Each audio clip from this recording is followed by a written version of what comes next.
ह्यांना सत्तेवरनं हकलवले, ह्यांचे पक्ष फुटले म्हणून हे विरोधात गेले.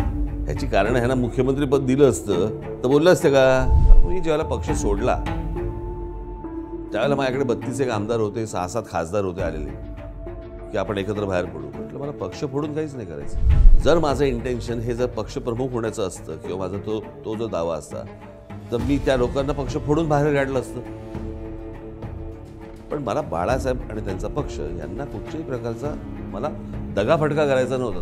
तसं नाही माझं म्हणणं, पण एरवी तुम्ही जेव्हा भेटता ना तेव्हा एकदम शांत कूल असं वाटतं. मी म्हटलं मला एक गोष्ट सांग, एखादा डाकू जर समजा हनीमूनला गेला तर तो काय इथे बुलेटच्या पट्ट्या लावून जाईल का काय करेल? म्हटलं असं नसतं ना. म्हटलं अहो मी त्या काय सांगू तुम्हाला, मी इथून ते लांब होतं म्हणून मी हेलिकॉप्टरने गेलो आणि इथून संभाजीनगरला रिफ्युअल केलं, तिथून बीडला गेलो, बीडवरनं परत संभाजीनगरवरनं मुंबई, असा तो प्रवास होता. मी हेलिकॉप्टरने गेलो आणि तिकडे कोर्टामध्ये मला 500 रुपयाचा जामीन झाला. तर मी तिकडे वकिला सांगतो थोडा वाढवून घे ना. म्हटलं की बरं दिसत नाही आपण हेलिकॉप्टरने आलो आणि 500 रुपयाचा जामीन झाला, किमान 5000 रुपयाचं तरी करून घे. तुमचा जो स्वभाव आत्ताच आहे तो लहानपणी किंवा तरुणपणी तर तुम्ही अजूनच हट्टी असाल किंवा काय म्हणायचं तुम्हाला. उद्या जर समजा तुम्हाला काही एखादी गोष्ट नाही पटली ना तर मला असं वाटतं तुमची स्वतःची उभी करा. दुसऱ्यांना ओरबडण्यात काही पॉड नाही, कळलं का? तिथे नुकसान सर्वात जास्त होतं.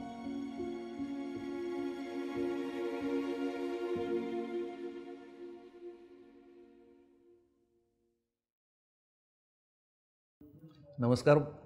बोलबिडूमध्ये आज आपण ज्यांच्याशी गप्पा मारणार आहोत त्यांची ओळख न करून देता, वयाने नाही अनुभवाने पण, आणि एवढ्या लवकर त्यांनी राजकारणात सुरुवात केली होती ही गोष्ट वाचताना कळली तेव्हा विश्वास बसत नाही सर की राजकारण ही जर गोष्ट बघितली आपण तर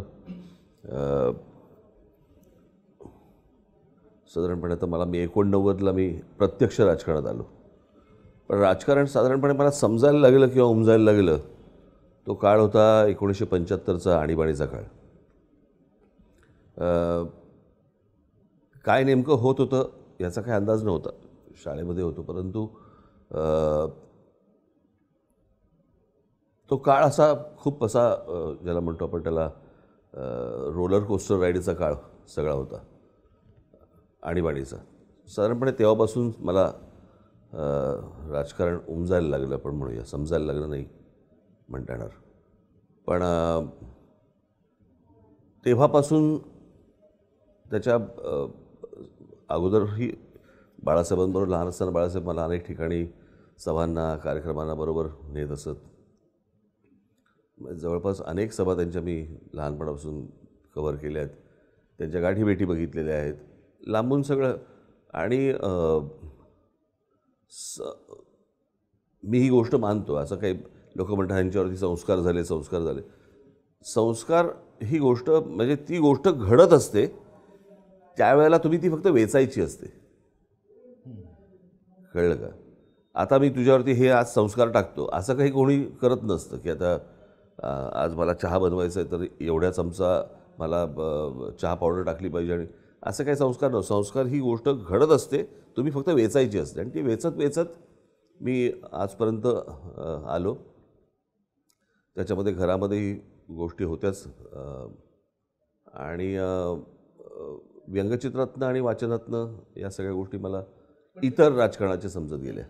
नाही, वेचणाऱ्यांचं पण कसं बसतं, कारण ते तुम्ही सगळंच वेचलं आहे. म्हणजे प्रबोधनकारांचं वक्तृत्व, बाळासाहेबांचं किंवा व्यंगचित्र असेल किंवा वडिलांकडून आलेलं व्यंगचित्र असेल किंवा संगीत असेल, या सगळ्याच गोष्टी तुम्ही वेचल्यात आणि या सगळ्या गोष्टी एका माणसात आहेत, ही खासियत आहे. हां, पण त्यावेळेला जेव्हा आपण म्हणतो ना एक साधी माती असते त्यावेळेला या होत असलेले तुमच्यावरती ते प्रभाव आहेत सगळ्या गोष्टींचे. त्याच्यामुळे ती संगीताचा कान येणं असेल किंवा एखाद्या परिस्थितीकडे पाहण्याचा दृष्टिकोन असेल तो व्यंगचित्रातनं आला.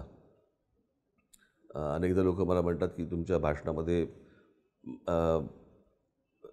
मला माहीत नाही त्याच्या अनेक कारणं असतील, त्याला एक तर मला फिल्म मेकिंग माझं खूप आवडतं पॅशन आहे आणि व्यंगचित्रातनं कमीत कमी शब्दांमधनं कमीत कमी रेषांमधनं जास्तीत जास्त आशय तुम्हाला दाखवायचा असतो. मे बी कदाचित तो माझ्या भाषणामधनं येत असेल आणि ती गोष्ट तुम्हाला व्हिज्युअली लोकांसमोर जास्ती जर समजा आणता आली, म्हणजे आपण बोलत असतो पण लोकांच्या समोर जर ती व्हिज्युअल्स उभी राहिली तर ती मला असं वाटतं ती कायमस्वरूपी राहतात. आणि अशा प्रकारची भाषणं किंवा अशा प्रकारची भाषा, अशा प्रकारचं लिखाण मी आजपर्यंत वाचत आलो, ऐकत आलो, बघत आलो. त्याच्यामुळे तो नकळत एक प्रकारचा संस्कार माझ्यावरती होत गेला असणार. पण एक निश्चित तुम्हाला सांगतो, मी महाराष्ट्र अनेक लोक आत्ता आलेत आणि आत्ता त्यांना राजकारण कळायला लागले, परंतु मी जेव्हा आलो त्याच्यानंतर मी संपूर्ण महाराष्ट्र हा अनेकदा फिरलो आहे. अनेक तालुक्यांमध्ये अनेकदा फिरलेलो आहे. त्याच्यामुळे अनेक नवीन आलेल्या लोकांना माहिती पण नसेल की नवीन आलेल्या अनेक पत्रकारांनाही माहिती नसेल की मी किती फिरलो आहे आणि काय फिरलो आहे ते. मला आजही आठवते की तो साधारणपणे 90, 91, 92, 93, 94, 95, 96 हाचा जो काळ होता, त्यावेळेला मी नागपूरमध्ये मोर्चा काढला होता, अनेक गोष्टी घडल्या होत्या त्यावेळेला 92 साली मला मुलगा झाला अमित. आणि त्याला घरी बसल्या बसल्या फोटो फ्रेम होती आमची एक, मी त्याला कडेवर घेतलेला होता आणि सगळेजण त्याला दाखवायचे की बाबा. आणि त्याला मी दौऱ्यावरतीच असायचो, बाहेरच असायचो, मी विदर्भात असायचो, मराठवाड्यात असायचो, अनेक ठिकाणी. एकदा मी घरी आल्यानंतर मला माझ्या आईने सांगितलं त्याला विचार बाबा कुठे आहेत. मी त्याला कडेवरती घेतला. मी म्हटलं का रे अमित बाबा कुठे आहे. त्याने फ्रेममध्ये दाखवलं. कारण त्याला रोज बघायची सवय होती फ्रेममध्ये. त्याच्यामुळे फिरलो मी खूप महाराष्ट्र, खूप म्हणजे खूप. पण महाराष्ट्रात जेव्हा जेव्हा म्हणजे मी नुसतंच फिरलो नाही, माणसंही वेचत गेलो. पण ज्या फ्रेममध्ये महाराष्ट्रात मी बघितलं आहे तुम्हाला किंवा आम्ही नेहमी बघतो, होर्डिंगवर बघितलं, भेटलो नव्हतो कधी, तर त्या प्रत्येक फ्रेममध्ये तुम्ही फोटोमध्ये होर्डिंगवर रागात का असता. म्हणजे कसं राग आहे काहीतरी या माणसाला असं का वाटतं. नाही, मला राग आहे, अनेक गोष्टींबद्दलचा राग आहे, अनेक राजकारणातल्या सिस्टीमबद्दलचा राग आहे, अनेक ज्या प्रकारची लोकशाहीच्या नावाखाली ज्या काही गोष्टी आपल्याकडे दिल्या जातात, पसरवल्या जातात किंवा पचवण्याचा जो प्रयत्न चालतो, मला त्या गोष्टींबद्दल राग आहे. आणि तसं बऱ्यापैकी जग पाहिलेला मी असल्यामुळे असं काय माझ्या महाराष्ट्राच्या मातीमध्ये कमी आहे की जे महाराष्ट्रामध्ये येऊ शकत नाही, जे बाहेरच्या ठिकाणी घडू शकतं पण माझ्याकडे का नाही येऊ शकत, कसली कमतरता आहे. आणि एक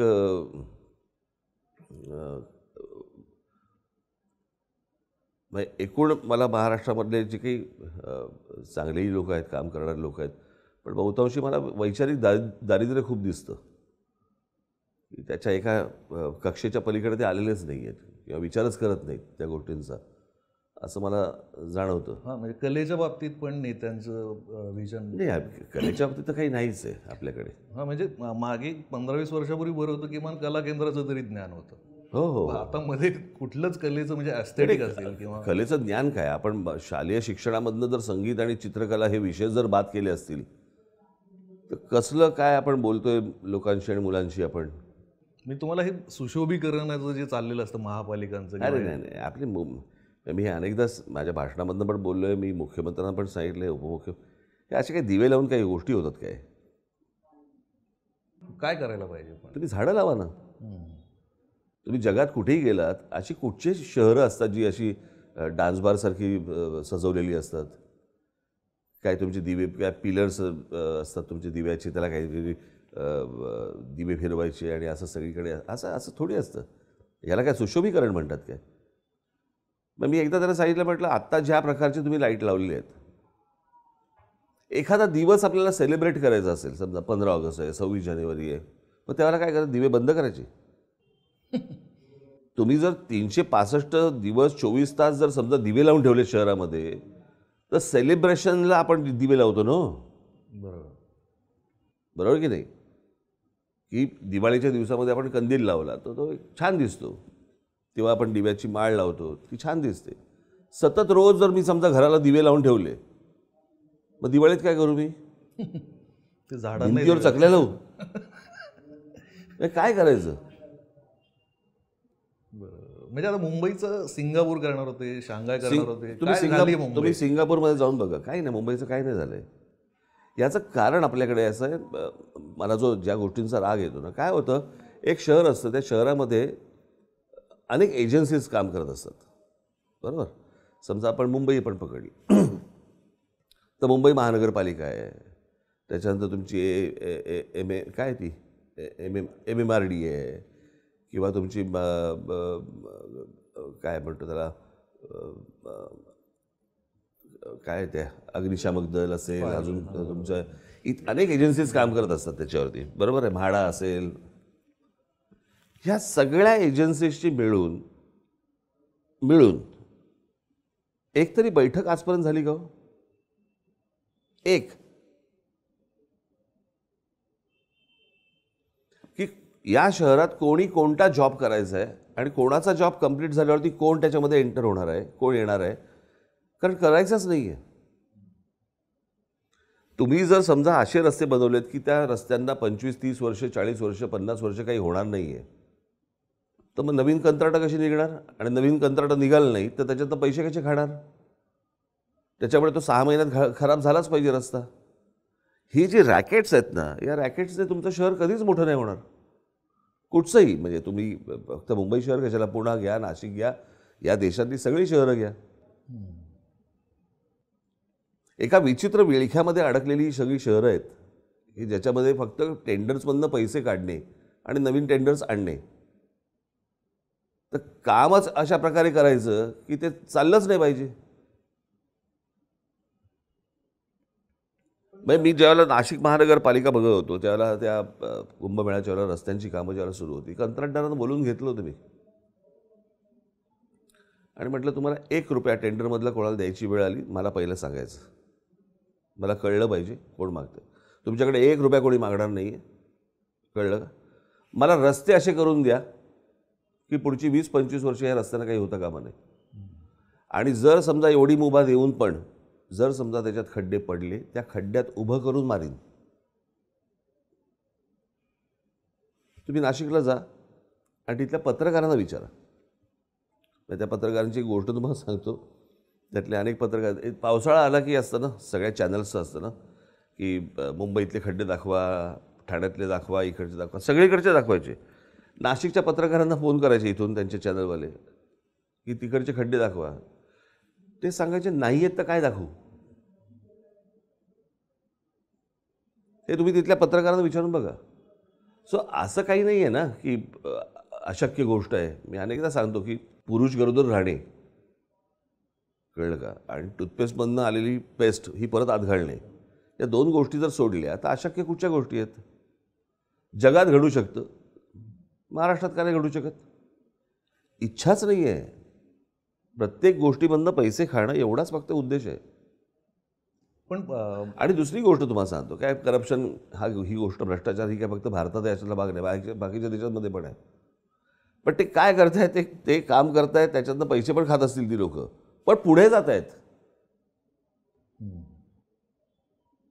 आपण अजून तिकडेच आहोत. आज मुंबई गोवा रस्त्याला आज किती वर्ष झाली, 14-16 वर्ष झाली.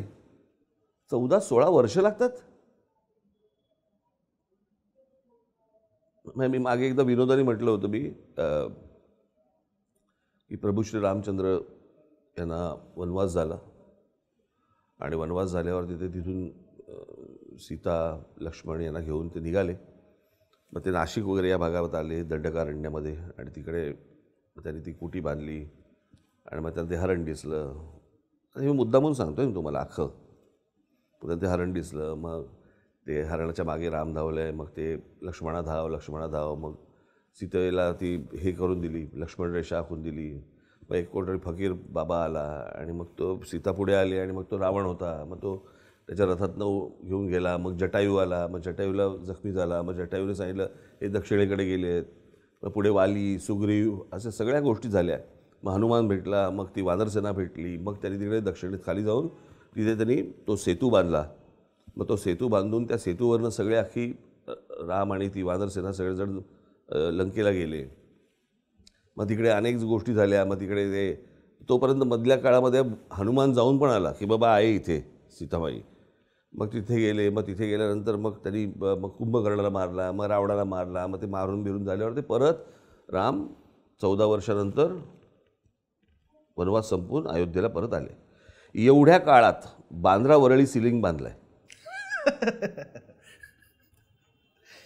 म्हणजे ही गोष्ट मला का रामायण सांगतायत मला असं प्रश्न पडला.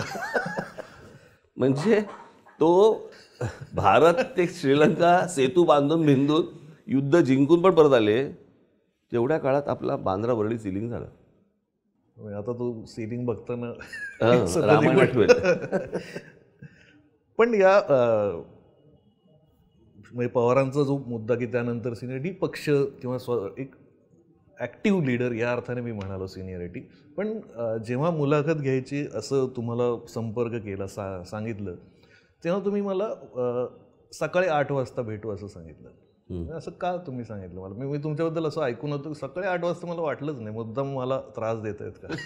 म्हणजे एवढं तुमच्याबद्दल बाहेर चर्चा असते. मला असं वाटतं गैरसमज असलेले बरे. कळलं का? माझं जर दिनचर्या जर समजा तुम्हाला ऐकायची असेल तर, आणि मला काय ह्याच्यात नाही ऐकायचं, कारण मी चौकशी केली तर सगळे म्हणाले 8लाच बोलत होता आम्हाला, पण तू एकटाच नाही. मी साधारणपणे 5 वाजता उठतो. मी आत्ता टेनिस बंद झालं, नाही तर मी 6 वाजता टेनिस खेळायला जायचो. आता पुन्हा त्याचं रिनोव्हेशन झाल्यामुळे नंतर तर परत मी जाईन. आणि मग साधारणपणे मी 8, 8:30, 9ला OPD सुरू होते.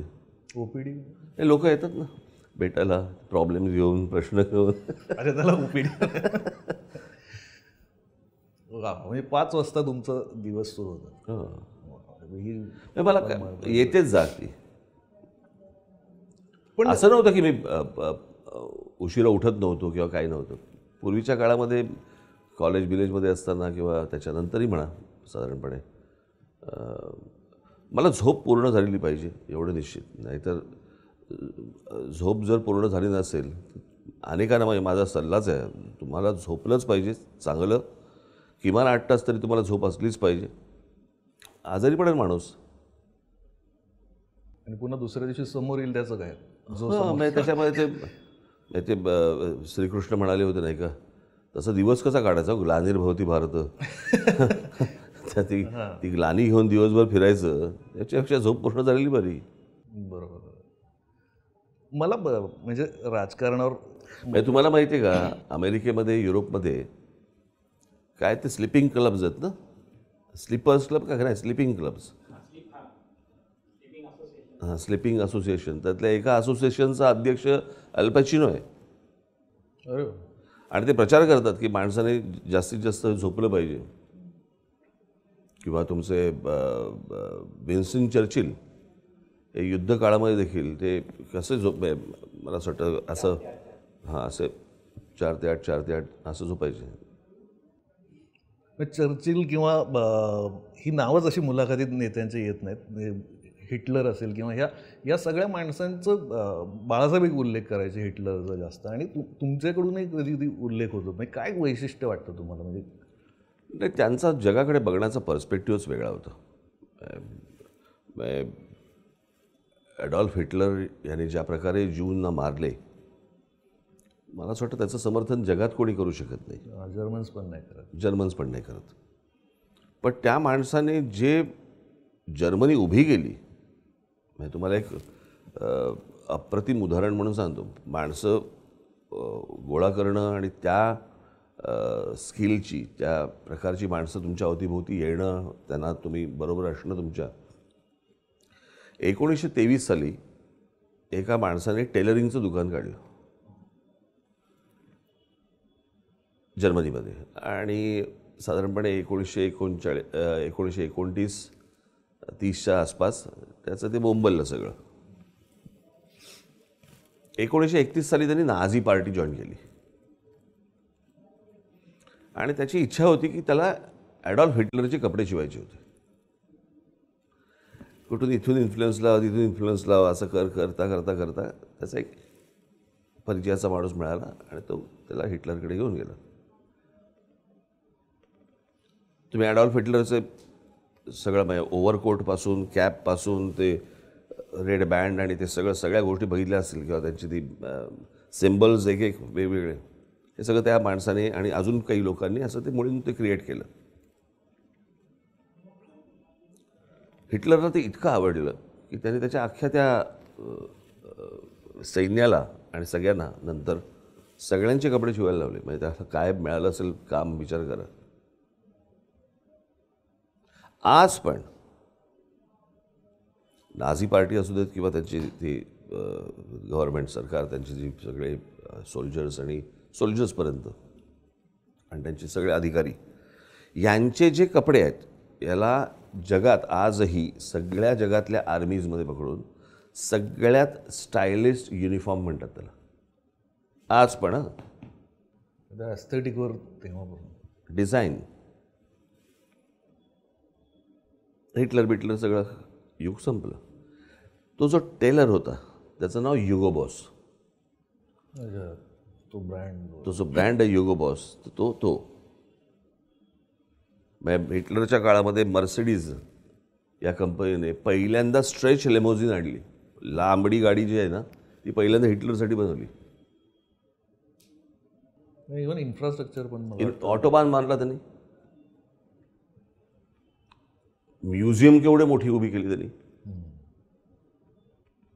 मग ते सगळं नंतर नष्ट झालं तो भाग वेगळा अनेक ठिकाणी. मग ते सगळे अलाइड फोर्सेसने ते सगळं आपापल्या ठिकाणी नेलं, इंग्लंडने, अमेरिकेने, सगळ्या ठिकाणी. पण त्याला तो सेन्स होता. युद्धामध्ये हरला, त्याच्यामुळे ते नंतर विलन झाला आणि ते काय ज्या प्रकारे ते. पण ज्यूंना मारणारा किंवा हाकलून देणारा, बाहेर काढणारा, देशाच्या बाहेर काढणारा हिटलर हा शेवटचा माणूस होता. सगळ्या युरोपमधल्या सगळ्या देशांनी त्यांना बाहेर काढलेत आपापल्या देशामधनं.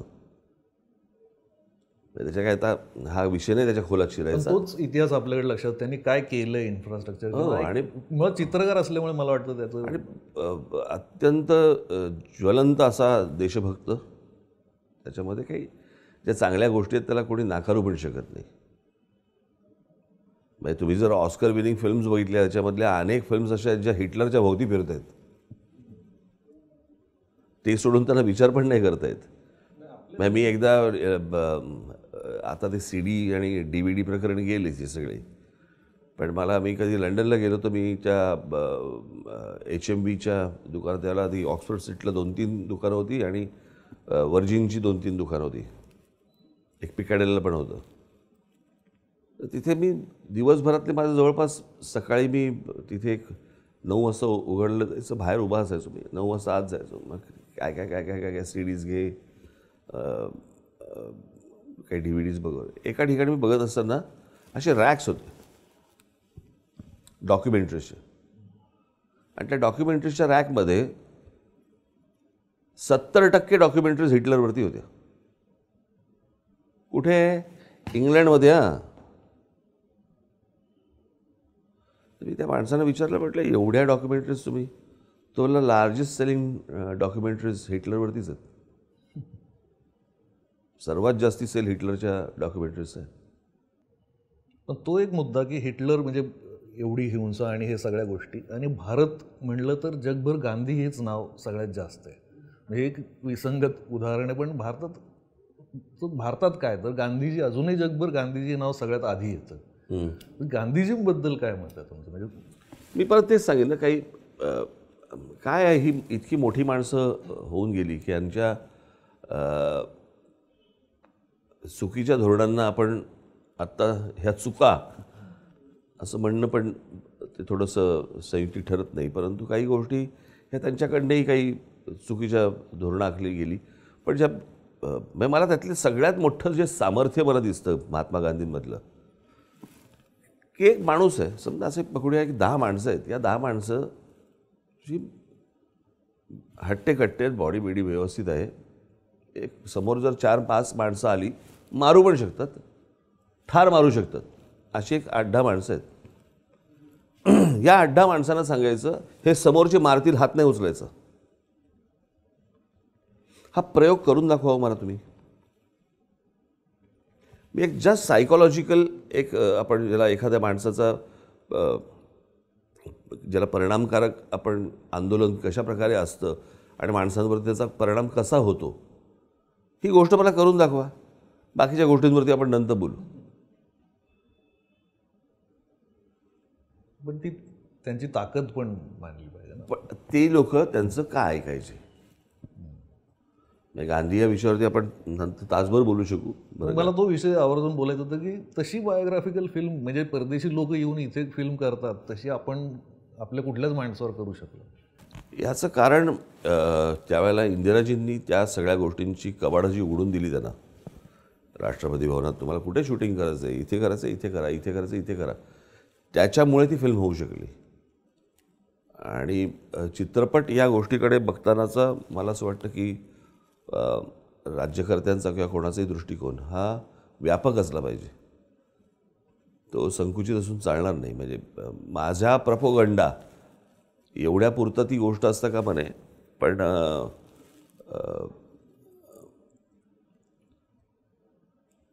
जर तुम्हाला काही गोष्टी बायोग्राफी म्हणतोय मी, तो सिनेमा म्हणून तुम्हाला कसा वाटला गांधी मला असं वाटतं त्याच्या पुढे बायोग्राफी एखादी फिल्म गेलीच नाही ना. अच्छा, गेलीच नाही.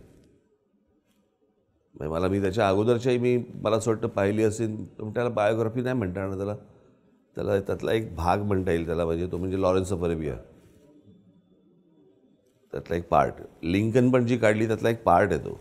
पण एक आयुष्य दाखवायचं एखाद्या माणसाचं 2.5-3 तासामध्ये हे शक्य नाही. आणि ज्या स्केलला ॲटनवरून काम केलं आहे असं होऊच शकत नाही. म्हणजे अशा प्रकारची बायोपिक जर समजा आत्ता जर कोणाची होऊ शकत असेल भारतात, ती फक्त इंदिरा गांधींची होऊ शकते, दुसरे कोणाची होऊ शकत नाही. या स्केल आणि या सगळ्या गोष्टी. पण हे सिनेमाचा विषय म्हणजे हे कुठून आलं वेड? म्हणजे सिनेमा म्हटलं की कुठलाही सिनेमा म्हणजे ओळखीचे लोक सांगतात तुमचं की त्यांना माहिती असतो, त्यांनी पाहिलेला असतो. आणि त्याचं म्हणजे असं नाही की हा ऑस्करवालाच पाहिलेला असतो, अगदी कुठलाही सिनेमा. हो, काय फिल्म मेकिंगची आवड. शोले एक मला वाटतं खास. काय शोले कधी पाहिला तुम्ही? शोले कधी पाहिला? आम्ही विनोदाने सांगायचो, काही लोक सांगायचे ना, आम्ही अरे शोले 25 वेळा पाहिला. का समजलं नाही?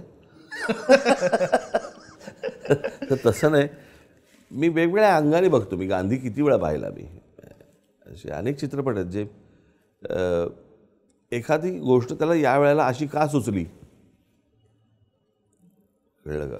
की ही गोष्ट त्यांनी डायलॉग्समध्ये न घेता त्यांनी फक्त एक्सप्रेशन्सवरती किंवा असं त्यांनी का केलं असावं, असं एक उदाहरण शोलेचं किंवा नाही बाई. आपण सुरुवातीबद्दल किंवा काय उदाहरण द्यायचं झालं तर तुम्ही शक्ती फिल्म पाहिली असेल. खूप आधी. त्या शक्ती फिल्ममध्ये अमिताभला अरेस्ट झालेली असते आणि त्याच्या आईला मारलेलं असतं आणि त्याचं आईवरती प्रचंड प्रेम असतं. आणि वडिलांमध्ये द्वंद्व आहे, वडिलांबरोबर एक प्रकारचं कॉन्फ्लिक्ट आहे त्यांच्यात, पण शेवटी वडील आहेत. आणि ह्याला अरेस्ट केली आहे, ते कमिशनर असतात, ह्याला अरेस्ट केली आणि आईला मारली आहे, आई गेली आहे म्हणून त्याला घरी आणतात. तो अख्खा सीन बघा तुम्ही, त्या सीनमध्ये एकही डायलॉग नाही आहे. आणि त्याच्यात 2 एक्सप्रेशन्स. आता हे अर्थातच दिग्दर्शकाच्या मनामध्ये ती गोष्ट आली असेल किंवा रायटरच्या मनात आली असेल, माहीत नाही मला. तिथे दिलीप कुमार खाली बसलेले असतात, समोर ते तिथे त्याच्या आईची बॉडी ठेवलेली असते. हा खाली बसतो बच्चन, डोळ्यात पाणी आहे, पण ओक्साबोक्षी रडत नाही, जस्ट पाणी आहे. आणि वडिलांचा हात फक्त हातात धरतो. त्या धरण्यात वडिलांना एक प्रकारचं आपण दुःख व्यक्त करतो ना, ते दुःख व्यक्त करणं आहे. आणि त्याच्या पुढचं जे आवडणं आहे ना, तो राग आहे. हा सीन नीट बघा तुम्ही. तुम्ही फारच बारकाईने सिनेमा बघता. सो प्रश्न असा आहे ना की शेवटी ते एफर्ट्स आहेत. तो एखादा सीन मी कन्सिव्ह करणं आणि कशा प्रकारे तो मांडणं. आता हे लोकांनी किती वेळा तो पाहिला असेल, त्यांना किती वेळा त्यांना वाटलं असेल मला माहिती नाही, पण तो तुम्ही सीन बघा. त्यात एक वडिलांकडे दुःख व्यक्त करणं मला, आणि एक राग की कोणी मारला.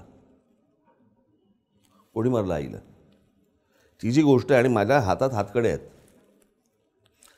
तिथून बाहेर पडल्यावरती तो माणूस जीपमधनं सटकतो आणि त्या मारेकऱ्याच्या मागे लागतो. तुम्ही एवढा फक्त सीन बघा. आता हा सीन कन्सिव्ह करणं, विचार करणं त्या गोष्टीवरती, मला असं वाटतं की तो एक आर्ट फॉर्म आहे आणि खूप मोठा प्रचंड प्रभाव टाकणारा तो आर्ट फॉर्म आहे. सिनेमातलं सगळ्यात आवडलेलं सीन कुठलं आहे तुम्हाला, म्हणजे टेकिंग किंवा असं? खूप खूप खूप चित्रपट आहेत. खूप चित्रपटांमधले मला तो लॉरेन्स ऑफ अरेबियामधला मला तो मॅच बॉक्सचा पण सीन, त्याला तो लॉरेन्स तो सिगरेट पेटवून देतो आणि त्याला ती सवय असते अशी, ती सिगरेट अशी घेऊन हाताने विझवायची काहीतरी सवय असते, पण तो तिकडे ती करत नाही. त्याचे दिग्दर्शक होते डेव्हिड लिन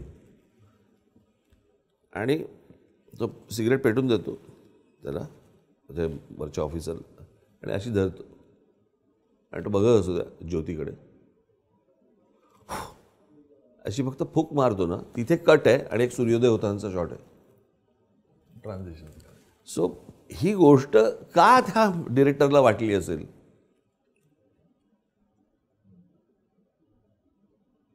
मला कित्येकदा, मला फिल्म सोडा, मला कित्येकदा पु ल देशपांडे जेव्हा काही कॅरेक्टर्स जेव्हा मला आपण वाचतो त्यांची, ती कॅरेक्टर्स बघताना मला असं नेहमी वाटतं की ही कॅरेक्टर्स असावीत, पण त्या कॅरेक्टर्समधनं पुलंना स्वतःला काय म्हणायचं आहे हे पण त्यांनी टाकलं आहे त्याच्यात, असं मला वाटतं. कळलं का? म्हणजे त्या अंतू बर्वामध्ये ते जे आहे ना, कसला समाजवाद घेऊन बसला आहे, इथे एका झाडाचं पान दुसऱ्या झाडासारखं नसतं, माणसं कशी असतील. आता ही गोष्ट त्यांची स्वतःची असेल मे बी, कदाचित, माहीत आहे मला, पण त्या प्रकारचं कॅरेक्टर रंगवणं ही काय सोपी गोष्ट आहे काय? आणि ती जिवंतच केली, जिवंतच केली ती माणसं. किंवा त्यांचं नशीब होतं की पुलंनी त्यांना त्यांची गोष्ट सांगितली. ते सांगितली, पण ती सांगितलेली नाहीच ना. ते सगळं जे तुम्ही वाचता ना, ते सगळं ऑब्झर्वेशन आहे. हो, निरीक्षण. त्याची काहीच कथा नाही आहे. पण मला ह्या सगळ्या गोष्टींचा जो दृष्टिकोन असतो ना, कळलं का, मला याचं नेहमी कौतुक वाटत आलं आणि कुतूहल वाटत आलं. म्हणजे ते आपण तेंडुलकरांच्या पुस्तकाचं शीर्षक आहे ना, हे सारं येतं कुठून, ते तसं आहे. ते एखादं क्रिएटिव्हिटी. मी तुम्ही जर माझ्या पक्ष स्थापनेपासून जर समजा बघितलं असेल तर अनेक अशा नवीन नवीन गोष्टी आम्ही पक्ष म्हणून मांडल्या, लोकांसमोर आणल्या वगैरे वगैरे. तर ते मला पक्षाचा विचार ज्यावेळेला मी करत होतो त्याला माझ्या डोक्यात तीच गोष्ट होती की काहीतरी क्रिएटिव्हली आपण महाराष्ट्रासमोर मांडत राहिलं पाहिजे, आणलं पाहिजे नवीन. त्याच्यातनं तो नवनिर्माण शब्द आला. म्हणजे तुम्ही कुठली गोष्ट करायची ती भव्य दिव्यच. म्हणजे आता या पिढीला माहीत नसेल कदाचित की मायकल जॅक्सनला तुम्ही घेऊन आला होता. मायकल जॅक्सन हा कुठून विचार आला तुमचा की मायकल जॅक्सनला आता घेऊन येऊया आपण मुंबईत? मायकल जॅक्सनचा मी खूप मोठा फॅन आजही आहे. तो माणूस नसला तरी, अर्थात असण्या नसण्याचा काही फॅनशी संबंध नसतो, पण मी त्याचा खूप मोठा जबरदस्त फॅन. पण मी एके दिवशी माझ्या ओळखीचे त्यांच्याशी मी बोलत होतो की ह्या माणसाला आणला पाहिजे भारतात. आणि ते असा तो बॉल रोल होत होत होत होत होत एके दिवशी त्यांच्याकडनंच मला असं आलं की मायकल जॅक्सन यायला तयार आहे. आणि मग त्याच्यानंतर मग ते सगळे विचक्राफ्ट वगैरे कंपनी आहेत त्यांची ती लोकं आली. मग त्यांनीच ते त्या भरत शहांना सांगितलं आणि मग असं ते सगळं झालं. मी मग तो इव्हेंट आजही आठवतो. किंवा हे म्हणजे एकीकडे गावात निवडणूक लढवायची तर ह्या मुलीला नाचायला आणू, ही लावणीवाली आणू नाचायला, आणि एक एवढ्या वर्षांपूर्वी हे विजन, आणि ते त्याचा कॉज खूप चांगला होता. म्हणजे ते नाही. आणि मी दिदींचे केलं ना. हो, दिदींनी जे तिन्ही शोज जे केले शेवटचे, ते तिन्ही मायाकडेच केले, मायाबरोबरच केले. आणि तो रोजगार भुजला भूकंप जेव्हा झाला त्यावेळेला, तेव्हा तर मी माझ्या गॅलरीमध्ये फिरत होतो आणि दिदींचा मला लंडनवरनं फोन आला. मला म्हणले राज खूप भयानक झाले वगैरे वगैरे, आणि मी असं गॅलरीत फिरत होतो. तुम्हाला माहिती आहे माझ्या घराच्या समोर शिवाजी पार्क मैदान आहे. आणि मला म्हणलं मला काहीतरी करायची इच्छा आहे, काय करता येईल आपल्याला. म्हटलं काय करायचं तुम्ही सांगा. मला बोलले आपण एक शो करूया आणि त्यातनं जो निधी उभा राहील तो आपण तिकडे देऊया. म्हटलं जरूर नक्की देऊया. कुठे करायचा. मी असं फिरत होतो. मी असं बघितलं म्हटलं शिवाजी पार्कमध्ये करूया ना. म्हटलं शिवाजी पार्क मैदानात एवढा शो. म्हटलं करूया ना.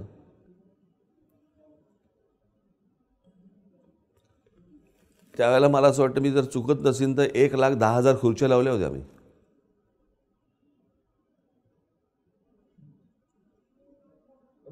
मला माहीत नाही, पण मला ती पहिल्यापासून सवय की जे काही विचार जो माझ्या मनात येतो तोच मोठा येतो. छोट्या छोट्या छोट्या छोट्या गोष्टींमध्ये मी एकतर त्यासल्या विषयांमध्ये कधी अडकत पण नाही, जात पण नाही. तेच तुम्ही इंजिनच घेतलं मग थेट. हां एकदम. पण आता महाराष्ट्रात ऑलरेडी ट्रिपल इंजिन सरकार आहे. म्हणजे 1 नाही 2 नाही 3 इंजिन आहेत. तर त्यांना 4थं इंजिन का लागत असेल. म्हणजे त्यांना इंजिन नसेल कदाचित, माझ्याकडनं कोळसा लागत असेल. नाही पण मग हे तुमचं 4थं इंजिन लागल्यावर ह्याला डबे लागणार आहेत प्रवाशांना आहे का फक्त इंजिन. मी आता मोदींना समर्थन केलेलं आहे. कळलं का. हा विषय लोकसभेच्या दृष्टिकोनातनं नरेंद्र मोदी यांना पाठिंबा देण्याचा हा विषय. मी त्यांच्यावरती टीकाही प्रचंड केली.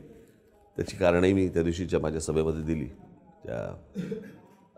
मी ज्या प्रकारे लोकांसमोर जी गोष्ट मांडली किंवा उभी केली ती हे आत्ताचे जे काही पक्ष आहेत यांची हे कोणी बोलत पण नाहीत त्या विषयामध्ये. काहीतरी थातुरमातुर काहीतरी बोलत असतात. पण तुम्ही एवढी डेंजर विरोधी भूमिका घेतली होती याच्या आधीच्या निवडणुकीत. म्हणजे तुम्ही इतकं लावरे तो व्हिडिओ आणि ते इतकं लोकप्रिय झालं होतं.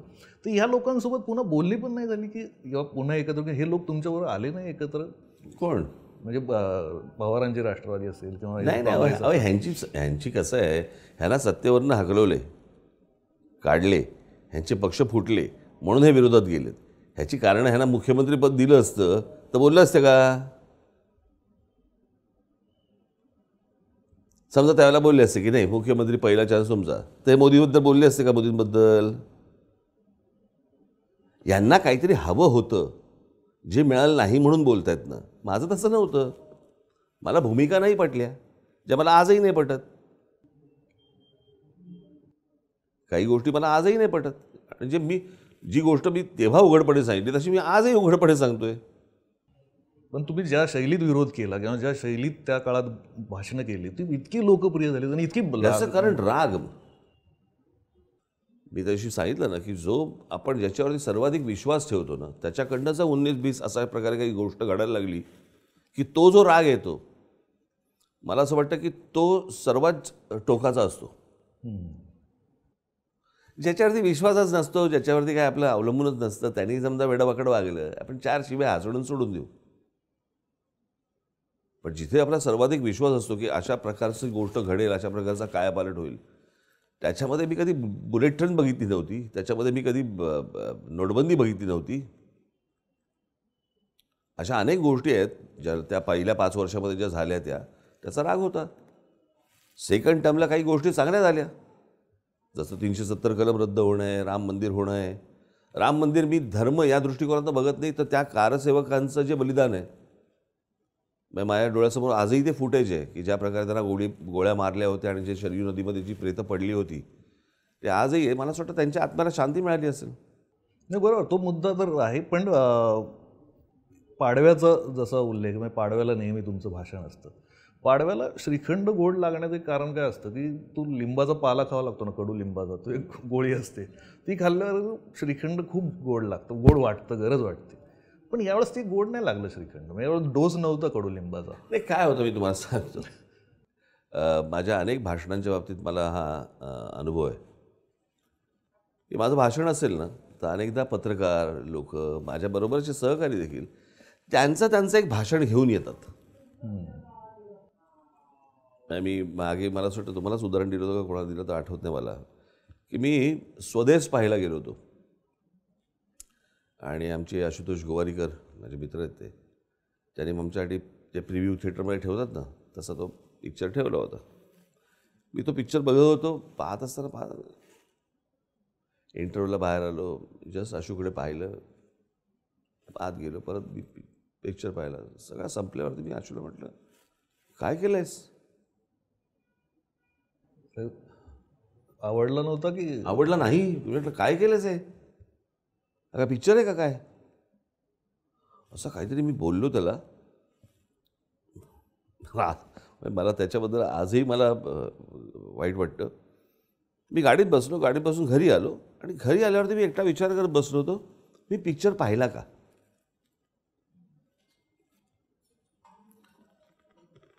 माझ्या बॅक ऑफ द माइंड लगान होता.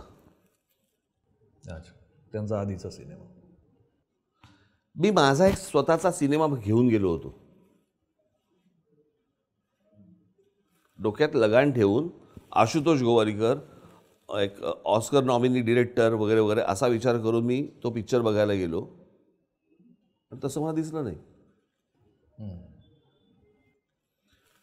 मला कळलं की मी पिक्चरच नाही पाहिला. ओके. नंतर मी एक थिएटर बुक केलं छोटं आणि एकट्याने स्वदेश पाहिलं. आणि जेव्हा तो ट्रेनचा सिक्वेन्स ज्याला येतो ना, तो गावात जाऊन ते येतो आणि ते परत ट्रेनने येताना पहिल्यांदा त्या पोराकडनं पाणी पितो, तेव्हा माझ्या डोळ्यात पाणी आलं. म्हटलं झालं काय केला पिक्चर. आणि तिथून मी संपल्यावरती आशुतोषला मी मेसेज केला की म्हटलं आशू, एक्स्ट्रीमली सॉरी, मी त्याची फिल्म पाहू शकलो नव्हतो, मी आत्ता बघतोय, एक्स्ट्रॉर्डिनरी फिल्म आहे. मी दरवाजा उघडला, थिएटर बाहेर पडलो तर बाहेर सोफ्यावरती आशुतोष बसला होता. त्याला कोणीतरी सांगितलं मी पिक्चर बघतोय म्हणून. सो अनेकदा माझ्या भाषणाच्या वेळेला अनेक वेळेला असं होतं की प्रत्येकजण आपलं एक स्वतःचं भाषण घेऊन येतात, स्वतःचा एक थॉट प्रोसेस असतो. त्यातही काही चुकीचं आहे असं माझं म्हणणं नाही आहे. पण स्वतःचे काही मुद्दे आणले जातात आणि मग ते नाही आलं तर म्हणतात नाही, काही मजा नाही आली. तो यायला पाहिजे होता मुद्दा, ती गोष्ट यायला पाहिजे होती. स्वाभाविक आहे, आता प्रत्येकाचा नाही, भाषणच नाही, तो सिनेमाच लोकांचा ठरलेला असतो. म्हणजे लोकांचं असं असतं की आता तेंडुलकर येणार आहे, आडवा तेळवी बॅटिंग होणार आहे. आणि त्या दिवशी असं आमचं एक मित्राचं म्हणणं होतं की त्या दिवशी शिवाजी पार्कात तेंडुलकर आला, तेंडुलकरने जमिनीवर बॅट मारली आणि म्हणला की आता तुम्हाला नंतर बघतो. असं काही झालं का? पण तुम्ही बोललं पाहिजे, कारण तुम्ही माझी विनंती राहील तुम्हाला अनेकांना त्या बाबतीत की ते भाषण एकदा परत ऐका. तुम्ही ते एकदा भाषण ऐकलं असेल अनेकांनी, हो सगळं कळलं का. म्हणजे जेव्हा मी बोलत होतो तेव्हा तुम्ही तुमच्या थॉट प्रोसेसमध्ये असाल. आता ते स्वतंत्रपणे भाषण ऐका, कळलं का. आणि मग तुम्ही त्या गोष्टीवरती विचार करा. पण म्हणजे तुम्ही सत्ता पाहिजे असं सगळेच म्हणतात, म्हणजे उघड बोलतात आजकाल नेते की मी सत्तेसाठी इकडे आलोय, मी सत्तेसाठी. तुम्ही महाराष्ट्र धर्म किंवा या अँगलनेच बोलत असता. म्हणजे तुमच्या जवळची माणसं, तुमच्या पक्षातले नेते इन्सिक्युअर होणार नाहीत का की तुम्ही सत्ता पाहिजे असं तुमचं, त्याच्यापेक्षा तुम्हाला महाराष्ट्र धर्म, मराठी. प्रश्न असा आहे, सत्ता कशासाठी पाहिजे. आता सगळ्यांनाच सगळेच उघडपणे प्रश्न म्हणजे माझ्या दृष्टिकोनातनं विकासासाठी पाहिजे म्हणतात. नाही, ते विकासासाठी त्यांचा काही झाला तेवढा विकास खूप झाला. माझं असं म्हणणं आहे, महाराष्ट्रासाठी म्हणून जर समजा तुम्हाला सत्ता राबवायची असेल तर ठीक आहे, पण त्या महाराष्ट्राचं विजन काय. आता आज आम्ही ज्यावेळेला 2014 साली ज्यावेळेला महाराष्ट्राची ब्ल्यूप्रिंट ज्यावेळेला महाराष्ट्रासमोर आणली, विकास आराखडा आणला, कुठच्या राजकीय पक्षाने आणला आजपर्यंत. पण त्यातल्या काही गोष्टी इम्प्लिमेंट केल्या परस्पर. ते करू देत ना. ज्यावेळेला आम्ही जाहीर करतोय त्यावेळेला दुसऱ्या सरकारने जर समजा ती गोष्ट केली तर त्यात काय वाईट काही नाही आहे. पण ज्या प्रकारे ती गोष्ट व्हायला पाहिजे तशा होताना दिसत नाही आहेत. माझं नेहमी मला महाराष्ट्राच्या जनतेला माझं तेच म्हणणं असतं ना की दिला ना, सगळ्यांना संधी दिलीत ना. एकदा बघा, नालायक ठरलं तर परत येणार नाही समोर. पण आजपर्यंत तुम्ही युती नाही केली कोणाशी. नाही, म्हणजे मी मनसे नेहमी स्वतंत्र लढत आली आहे काय. तसे इतरांसाठी आम्ही तसे अनटचेबलच राहील. नाही, पण तुम्हाला मजा येत नाही का ती जागा वाटपात. इंटरेस्टिंग असतं ना की ह्याला तेवढ्या त्याला तेवढ्या. मला मी काय इमॅजिन करतो की तुम्ही कसे बसाल जागा. 95 साली मी शेवटचं केली होती मी त्याला सेनेसाठी. हो, शिवसेनेमध्ये असं प्रमोद महाजन, त्यांच्या बाजूने प्रमोद महाजन होते, प्रमोदजी होते, गोपीनाथराव होते, त्याच्यानंतर ते वाडणे त्यांचे ते, आमच्या बाजूने मी होतो, उद्धव होता, ते सुभाष देसाई होते, बरेच जण. आम्ही 26 वर्षाचा होतो. त्यावेळेला एक जोश असतो त्या सगळ्या ह्याच्यामध्ये. आता गेल्या 18 वर्षात ही कधी वेळच नाही आली ना. पक्षाचे उमेदवार जाहीर केले. ते तुम्ही 5 घ्या, मला 2 द्या, मग ही इकडे सरकवा, ती तिकडे सरकवा. आणि आता ते मी पुढच्या वेळेला माझ्या पक्षातले लोक जातील, जर समजा अशीच वेळ आली तर. माझं ते टेम्परामेंट नाही. पण तुम्ही ते भाषणात बोलला की तुम्हाला त्या धनुष्यबाण चिन्हावर लढायला सांगितलं, असं होतं का खरं तर? हो हो, म्हणजे काय, कसं लढणार मी? म्हणजे ती एक दोन्ही अर्थाने तो मुद्दा आहे की पुन्हा धनुष्यबाण चिन्हावर लढा, आणि तुम्हाला हे सांगितल्यावर काय प्रतिक्रिया तुम्ही तुमची? हसलो मी. नाही, प्रश्न असा आहे ना की अरे 18 वर्ष माझ्या पक्षातल्या लोकांनी काम करून ते कमवलेलं चिन्ह आहे ना, रेल्वे इंजिन. सहज असंच गंमत म्हणून आलेलं नाही आहे. मला कोर्टात तर मिळालं नाही आहे. मला ते लोकांनी मतदान करून त्या संख्येवरती आधारित ते मला मिळालेली गोष्ट आहे. आणि ते जर मिळाल्यानंतर मी जर समजा दुसऱ्याच्या एक काहीतरी खासदारकीला उमेदवार उभा करायचा म्हणून मी समजा सांगितलं की बाबा दुसऱ्याच्या चिन्हावरती उभं राहायचं आहे, कसं पॉसिबल आहे? म्हणजे राजकारणाच्या गोष्टीसाठी किंवा सत्तेसाठी, खासदारकीसाठी स्वाभिमान गहाण किती टाकायचं, काय अर्थ आहे की त्याला काही? ते माझ्याकडनं शक्य नाही. त्या सभेतलं सगळ्यात आवडलेलं वाक्य हे होतं, म्हणजे सगळ्यांना आवडलेलं वाक्य होतं की मी कुठलाही पक्षाचं नेतृत्व करणार नाही, किंवा कुठला पक्ष मला द्या आणि मी हे इथे जाईन, मी उभा केलेला पक्ष हे माझं अपत्य आहे. आणि हे हा खूप चांगला स्टँड, म्हणजे खूप आवडलेला स्टँड होता. ही गोष्ट तुम्हाला शक्य होती शिवसेना जेव्हा तुम्ही बाहेर पडला सेनेतून, की तुम्ही क्लेम करू शकला असता किंवा आज जसं लोकांनी केलं? नाही, बघा, पहिली गोष्ट तुम्हाला सांगतो, तो बाळासाहेबांचा पक्ष. मला पक्षाचं नेतृत्व करायचं आहे म्हणजे मी आत्ता कशा तुम्ही सांगाल त्याच्यावरती मी हात ठेवायला तयार आहे. एकवीरा देवी असेल तर एकवीरा देवी तुम्ही सांगाल त्याच्यावर. माझ्या मनाला कधी शिवलं देखील नाही की या पक्षाचा प्रमुख मी व्हावं. तुम्ही कशाही वरती मला हात ठेवायला सांगा. माझी ती गोष्ट कधी मनात नाही आली. माझी डिमांड फक्त एवढीच होती, माझा जॉब सांगा. मला निवडणुकीला तुम्ही प्रचारासाठी बाहेर फक्त काढणार असाल आणि नंतर मी जर नुसतंच बसणार असेल, मला हे मान्य नाही. मी उद्या एखाद्याच्या ठिकाणी जाऊन प्रचार केला आणि मी जर समजा काहीतरी एक आश्वासक काहीतरी बोललो आणि उद्या समजा असं पकडूया की ते बाळासाहेबांच्या कृपेने असेल, पण ते सगळ्यांच्या तो निवडून आला, त्याने ती गोष्ट नाही केली, मी पुढच्या वेळेला समजा गेलो तर लोक मला नाही विचारणार? बरं, मी कशातही इन्व्हॉल्व नाही, कळलं का, आणि जाऊन प्रचार करायचा हे मला मान्यच नव्हतं. शक्यच नाही माझ्याकडनं होणं ते. पण सुरुवात सेनेत तुम्हीच होता, तुम्हीच प्रचाराला, किंवा सगळीकडे मराठवाडा असेल, कोकण मी असेल? तुम्हाला खरं मी अनेकांना पटणार नाहीत, कारण आपल्याकडे कसं आहे, प्रत्येक गोष्टींचा विचार करायची पद्धत ही तशी वाकडीच असते, खास करून पत्रकारांची, की नाही ते स्वतःला काहीतरी त्याला पाहिजे होतं. माझ्या काकाला मदत, कळलं का, म्हणजे त्या विद्यार्थ्याचा काही अध्यक्ष होतो ते पण त्या विद्यार्थ्याच्या लोकांनी मला आणला, कळलं का त्याच्यावरती. पण बाळासाहेबांना जास्तीत जास्त मदत काय करता येईल, कशी करता येईल या दृष्टीनं. वय असं होतं, काही वेळेला काही चुकाही झाल्या असतील, कळलं का, मग बोलण्यातनं झाल्या असतील, वागणुकीतनं झाल्या असतील, काही होऊ शकतं, काय तसं नाही. पण इंटेन्शन माझं कधीच त्या पक्षाचा प्रमुख व्हावं आणि पक्ष ताब्यात घ्यावा. मी ज्यावेळेला पक्ष सोडला त्यावेळेला माझ्याकडे 32 आमदार होते, 6-7 खासदार होते आलेले, की आपण एकत्र बाहेर पडू. म्हटलं मला पक्ष फोडून काहीच नाही करायचं.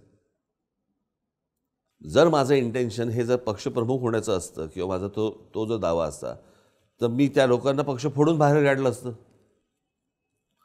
पण मला बाळासाहेब आणि त्यांचा पक्ष यांना कुठच्याही प्रकारचा मला दगाफटका करायचा नव्हता. मी बाळासाहेबांना सांगून बाहेर पडलेलो होतो. असंही नव्हतं की मी आज बाहेरच्या बाहेर परस्पर निर्णय. मी बाळासाहेबांना सांगितलं मी बंद करतोय हा विषय, मी बाहेर पडतोय, हे सांगून बाहेर पडलो होतो मी. पण हे आज त्यावेळी त्या गोष्टीचं तेवढं महत्त्व वाटलं नाही. आज जे नात्यांमध्ये आज जे चाललंय भयानक, तुम्ही घेतलेला निर्णय खूप महत्त्वाचा होता असं वाटतं की दुसरी गोष्ट, मी जेव्हा बाहेर पडलो त्याच्यानंतर मी एक गोष्ट जाहीर केली होती की बाळासाहेबांनी माझ्यावरती वाटेल त्या थराला जाऊन जरी टीका केली तरी माझ्याकडनं उलट उत्तर येणार नाही. आजपर्यंत तुम्ही कधीच नाही येणार. आता जो विषय आपण ऐकले म्हणजे संगीत, वक्तृत्व आणि या सगळ्याच गोष्टी तुमच्याकडे आहेत, पण यातली आलेली नाही लोकांसमोर गोष्ट ती म्हणजे तुम्ही दिलेली चाल, तुमचं संगीत ही कधी येणार आहे? म्हणजे असं तुमचं गाणं कधी येणार आहे? कसं काही गोष्टी मला सुचतात आणि मग त्या आकारात आल्या की त्याचा मालक मी नसतो. तो एक काही प्रत्येक गोष्टीचं क्रेडिट घेऊ नये हो. नाही, क्रेडिट नाही, तुमची चाल असेल ठीक आहे ना, असं आलं पाहिजे. म्हणजे तुम्हाला गीतकार नाही असं नको तेव्हा. नाही, मी सांगून ठेवतो, देवेंद्र फडणवीस पण गाणी लिहित आहेत आजकाल. नाही, त्यांना गाडी लिहू दे, तिकडे गरज पण आहे. पण मला या गोष्टींचा छंद आहे, पण असं क्रेडिट घ्यावं असं मला काय वाटत नाही. मला किंवा हे मी केलं आहे, मी तुम्हाला काय आहे ना, अशा कलेमधनं किंवा अशा गोष्टींमधनं ना काही वेळेला आनंद घेता आला पाहिजे. सगळं हे मी केलं आहे, हे तो जो मी मी मी मी म्हणा आहे ना, तो काही चांगला नाही. आणि मला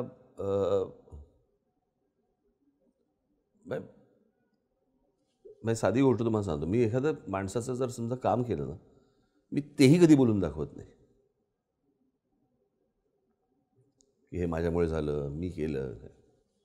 माझ्यामध्ये ती गोष्ट झाली की झाली, संपला विषय. मी आजपर्यंत इतकी वर्ष आता मी भाषणं करतोय, परत मी 10 भाषणं पण ऐकली नसतील माझी. मला असं कधीतरी वाटलं की बाबा कुठेतरी भाषण झालं आणि मला कुठेतरी माझं फंबल झालं आहे किंवा एखादा विषय मी समजवताना बरोबर समजवलं नाही असं मला वाटलं. असं काही झालं तर एखाद्या वेळेला मी माझं भाषण बघतो, पण अदरवाईज माझं भाषण, इंटरव्ह्यू काय होऊन गेलेली प्रोसेस आहे ती.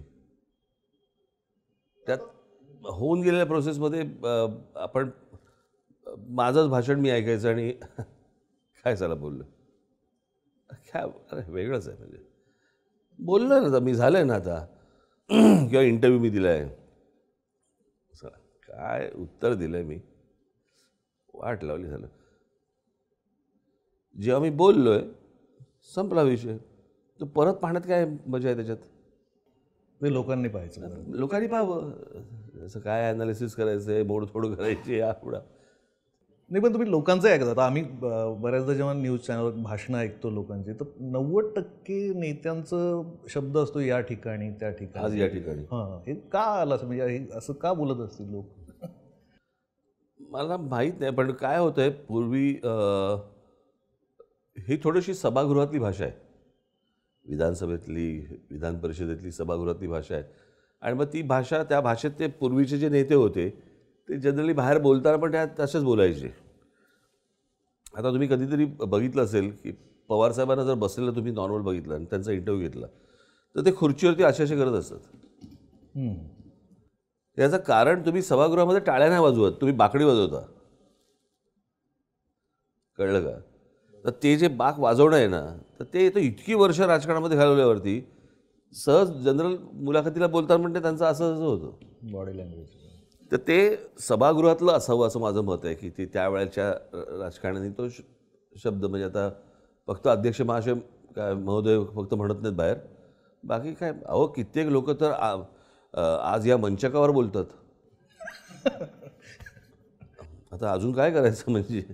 नाही, म्हणजे ती तुमची निरीक्षण असतील म्हणून. कारण आत्ताची नवीन पिढी खूप उत्तम बोलते, इंस्टाग्राम, फेसबुकसारखे माध्यम आल्यामुळं बोलत आहेत, पण ते रील पुरतं आहे. म्हणजे 30 सेकंद, 1 मिनिटाचं, एक तासाचं भाषण करण्यासाठी किंवा एवढं तुमच्यासारखं बोलण्यासाठी, वक्ता होण्यासाठी तुम्हाला काय वाटतं, काय गरजेचं आहे? तरुण पिढीने काय बघा, तुमचं वाचन चांगलं पाहिजे, तुमचं डिक्शन चांगलं पाहिजे, उच्चार हे चांगले पाहिजेत. त्याचबरोबर तुम्हाला सभोवतालच्या वातावरणाचा आकलन हे तुम्हाला ग्रास्पिंग ज्याला म्हणतो आपण ते तुमचं चांगलं पाहिजे. आणि गुण पण शोधता आले पाहिजेत आणि दोष पण शोधता आले पाहिजेत तुम्हाला. पण ते सहज आलं पाहिजे. आता आज सकाळी मी उठलोय, आता आज दोष शोधायचे असं काही नसतं. तर ते तुम्हाला दिसायला लागतं. आणि म्हणजे देवीच्या कृपेने किंवा माझ्या पूर्वजांच्या पुण्याईने असेल घरच्यांच्या त्या व्यंगचित्रांमुळे ना ती बातमी दिसायला लागते. म्हणजे बातमीतनं व्यंगचित्र दिसणं असतं ना, ज्याला बाळासाहेब नेहमी म्हणायचे की रीडिंग बिटवीन द लाईन, त्या 2 ओळींच्या मधलं वाचणं आहे. तर तसं मी ती आवडच आहे मला की माणसांमधले म्हणजे त्यातलं कॅरेक्टर शोधणं, तो बोलतो कसा, वागतो कसा, त्याच्या सवयी काय आहेत, किंवा तुम्हाला अनेकदा तुमचे जे अनुभव आहेत, तुम्हाला आलेले अनुभव, तर हे अनुभव देखील तुम्हाला भाषणाच्या वेळेला खूप साथ देतात. तुम्हाला त्या वेळेला ती गोष्ट त्याच वेळेला ती आठवणं पण गरजेचं आहे. कळलं का? संदर्भ तुम्हाला ते येणं गरजेचं आहे. बऱ्याच गोष्टी येतो त्याला, असं काही त्याला पण specific- असं म्हणजे बाळासाहेबांचं विषयावरून की सगळ्यात पहिल्या भाषणाला किंवा तुमचं कोणतं भाषण बाळासाहेबांना आवडलं अशी दाद कधी दिली? म्हणजे चित्राला असेल, व्यंगचित्राला म्हणजे नाही, कसं आहे, चांगलं झालं आहे हे बाळासाहेब बाकीच्यांशी बोलायचे, माझ्या मायाशी नाही फार कधी बोलले. मी एक भाषण केलं होतं, मला असं वाटतं ते साल असेल 91 वगैरे. आणि त्या मी मोर्चा काढला होता फी वाढीच्या विरोधात. आणि माझा मोर्चा संपला, डिस्बस झाल्यानंतर तो मला कोणीतरी सांगितलं मा आली आमची माझं भाषण ऐकायला. त्याबरोबर त्या मोर्चाच्या शेवटी गाडीमध्ये आमची मा बसली होती. मा म्हणजे मीनाताई. बरोबर. तर मी गेलो तिथे धावत. म्हटलं काय काय का तू काय करते म्हटलं इथे? चल काका वाट बघतोय. वाजले होते सर म्हणे 2 वगैरे वाजले होते. म्हटलं अजून जागा आहे? म्हटलं हो चल वाट बघतोय. घरी गेलो. 91-92 सालची गोष्ट आहे. 91 माझ्यामध्ये, 92 पण नाही. घरी गेल्यानंतर मला म्हणाले बस, मी तुझं भाषण ऐकलं. त्याला किती 10 मिनटं बोललो असं मी. पण तेव्हा काय मोबाईल नाही, काही नाही. म्हटलं भाषण कसं ऐकलं? तर आमची एक परिचयाची एक व्यक्ती होती. त्यांनी तिथे त्या पान बिडी आणि जे दुकानं असतात ना, शॉप असतात, तिकडनं फोन लावला होता आणि स्पीकरवरनं माझं भाषण ऐकत होतं. अरे वा. मला म्हणाले बस, आता माझ्या बापाने जे मला सांगितलं ते आता मी तुला सांगतो.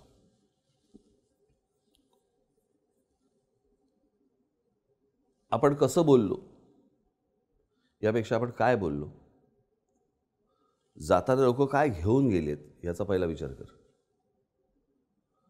आपण किती शहाणे आहोत दाखवायला जाऊ नको. लोक किती शहाणे होतील, कसे होतील हा विचार करून भाषण कर. वा. आणि ज्या मैदानात जाशील त्या मैदानाची भाषा बोल. अशा 3-4 गोष्टी त्यांनी सांगितल्या.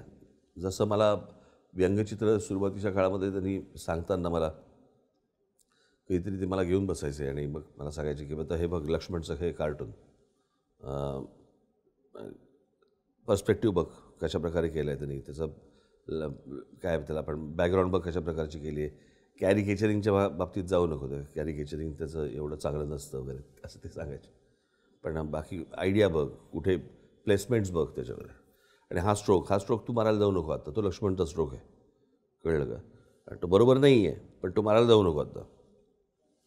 आणि ते एकच वाक्य मला तेव्हा बोलले होते. मला बोलले की हे बघताना ना ह्यातला इफेक्ट घे, ह्याचे डिफेक्ट नको घेऊ.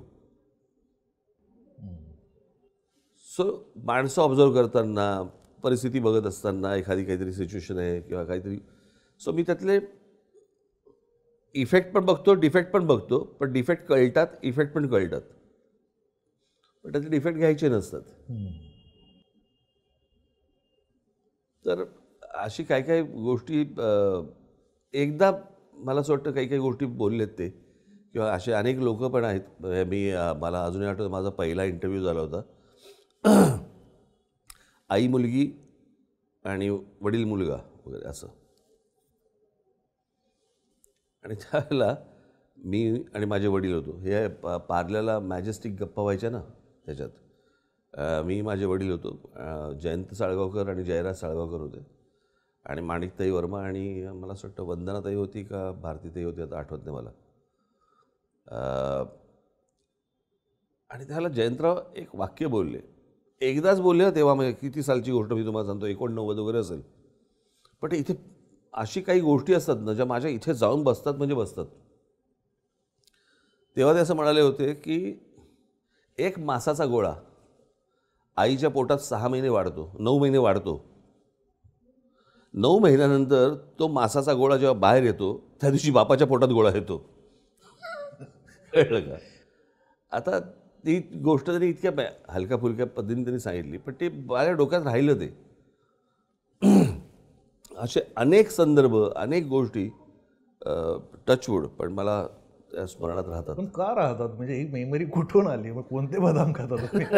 कारण तुम्हाला सिनेमातले डायलॉग पण लक्षात राहतात, तो शॉट काय तो पण लक्षात राहतो, आणि नेत्यांचे दोष तर तुम्हाला पण काय मला असं फक्त चित्रपटांच्या बाबतीत होतं किंवा असं नाही.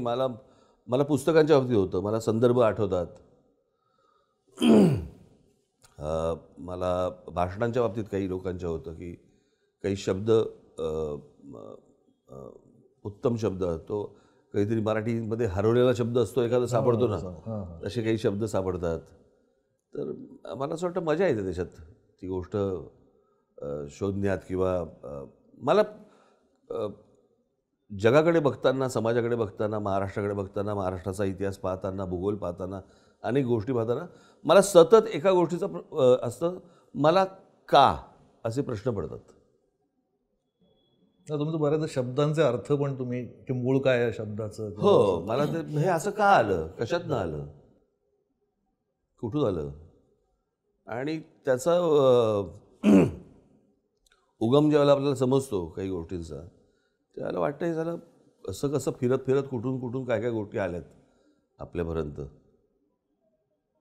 अनेक असे शब्द आहेत मराठीमध्ये जे तुम्ही हिंदीमध्ये पण आहेत. आता नाही, आता मला शब्द आता पटकन नाही आठवणार, पण असे हिंदीमध्ये पण आहेत. आता हिंदी भाषा येऊनच 125-150 वर्ष झाली असतील. कळलं का? मराठी भाषा कधी 4व्या-5व्या शतकातली भाषा आहे ती. कुठूनही ते मराठीवरचं प्रेम तुमचं, म्हणजे ते मराठीवर मुद्दा येतो. मला त्या निमित्तानं की तुमची परप्रांतीयांनी मराठी बोलण्याची अपेक्षा वेगळी आहे, पद्धत वेगळी आहे. आणि तुमच्या वडिलांची, श्रीकांत ठाकरेंनी मराठी बोलून घेतलं आहे परप्रांतीयाकडून, पण ती पद्धत फारच वेगळी आहे, फार गोड आहे. की त्यांनी मोहम्मद रफीला पहिल्यांदा मराठीत गायला लावलं, आणि ते गाणं पण इतकं अप्रतिम, त्यांना बरेच गायला. पण कसं होतं की गायक एखादा वेगळ्या भाषेमध्ये गाणं, आणि आपल्याकडे आलेले ज्या मानसिकतेतनं लोक जे आलेले आहेत, की मी मागे पण सांगत आलो की ही नुसतं येणं नाही आहे. नुसतं येणं, पाहुणा आहे, बाहेरच्या राज्यातनं आला आहे, स्वागत करू ना, काही प्रश्न नाही आहे. पण जेव्हा तुम्ही असं मोठ्या संख्येने ज्यावेळेला यायला सुरुवात करता आणि त्याचं चित्र आम्हाला जेव्हा महाराष्ट्रात दिसायला लागतं, त्यावेळेला आमच्या असं लक्षात येतं की तुम्ही नुसते येत नाही आहे, तुम्ही मतदारसंघ बनवताय. मग उद्या तुमच्याकडचीही गोष्टी तुमच्याकडेच राहणार आणि आमच्याकडच्याही गोष्टी आम्ही तुमच्याकडे देणार, असं तर होऊ शकत नाही ना. उद्या महानगरपालिकेला हे उभे राहणार, उद्या विधान परिषदेला हे उभे राहणार, उद्या विधानसभेला उभे राहणार, लोकसभेला उभे राहणार. त्या मुद्द्यावर तुम्ही तर सभा किंवा एरवी बोलणारच आहात, बोलताच आहात, आणि तुम्ही ते शब्दांचा अर्थ वगैरे शोधता, म्हणून तुम्ही दिलेल्या शब्दावर विश्वास जास्त ठेवायला पाहिजे, कारण शब्दांचं महत्त्व तुम्हाला कळतं. पण त्यात मी श्रीकांत ठाकरेंचा मुद्दा याच्यासाठी काढला की तुम्ही लहानपणापासून त्यांना चाली देताना किंवा ह्या सगळा तो प्रवास बघितला असेल, त्यांच्याबद्दल फारसं बोललं गेलं नाही. म्हणजे खरं तर आदर्श भावांचं नातं कसं असावं, तर बाळासाहेब आणि श्रीकांत ठाकरे, की श्रीकांत ठाकरे कायम मागे राहिले, आणि जी मदत पाहिजे, जेव्हा मदत पाहिजे, मार्मिकपासून असेल शिवसेनेपासून, त्यांनी ती केली, कुठलंही श्रेय न घेता. तर त्यांच्याविषयी तुमच्याकडून ऐकायला आवडेल की. हां, म्हणजे तसा तो माणूस सडाफटिंग होता. सडाफटिंग हाच शब्द मला असं वाटतं योग्य ठरलं. त्यांना कधी काय कुठच्या गोष्टींचं असं शिवसेनेसाठी काम झालं सुरुवातीपासून, अनेक गोष्टी मार्मिक होता वगैरे वगैरे, पण त्यांच्याकडे कोणी तिकीट मागायला आलं, ए बाबा ते इथे नाही तिकडे जा, किंवा मला हे पद पाहिजे माझ्याकडे येऊ नको तिकडे जा, त्या भानगडीत ते कधी पडले नाहीत ते, कळलं का. आणि तो स्वभाव त्यांचा असा होता की त्यांच्याकडे पण ती गोष्ट कदाचित त्यांच्याकडनं अनेक गोष्टी माझ्याकडे आल्या असतील त्या, की हे एखादी गोष्ट आपल्याला येत नाही म्हणजे काय. माझ्या वडिलांना उत्तम उर्दू लिहिता वाचता बोलता यायचं. हो, शिकवायचे ते लोक. आपण जसं मराठी लिहितो तसं ते उत्तम उर्दू लिहायचे. त्यावेळेला अनेक संगीत क्षेत्रामधले अनेक लोक ही उर्दू भाषा शिकणं खूप गरजेचं असायचं त्यावेळेला. तर ती भाषा ते शिकले. होमिओपॅथीचं उत्तम ज्ञान, कळलं का. मराठी, इंग्रजी, हिंदी, उर्दू या 4 भाषांचं उत्तम व्याकरण. माझ्या वडिलांना श्रीकांत ठाकरे, त्यांना बाळासाहेब किंवा आमच्या आत्या वगैरे शिरी म्हणायचे. तर माझ्याकडे अशा अनेक पूर्वी असं मी बघितलं होतं की वडील ज्यावेळेला इंकिंग करायचे, बाळासाहेब स्केचिंग करायचे, मग ते इंकिंग करायचे, असं वरती लिहिलेलं असायचं. बाळासाहेब लिहून पाठवायचे पेन्सिलने, आणि वरती लिहिलेलं असायचं शिरी व्याकरण तपासून घेणे. अच्छा, रस्व आहे का दीर्घ आहे का काय. तर त्याचं उत्तम त्यांचं अभ्यास विषय एखादा हातात घेतला, पेंटिंग्स, व्यंग्यचित्र, तुम्ही आता या ऑफिसमध्ये बघत असाल जी व्यंग्यचित्र केलेली आहेत त्यांनी, म्हणजे काय कमालीचा हात होता त्यांचा, कमालीचा. कॅरेक्टर म्हणजे कॅरेक्टर, आणि इतक्या मिनिमम लाईनमध्ये ते कॅरेक्टर आणायचे ना. मग त्यांनी ऑइल पेंटिंग्स केली, ॲक्रिलिक केली, वॉटर कलर केला, स्केचिंग तर उत्तम होतंच त्यांचं.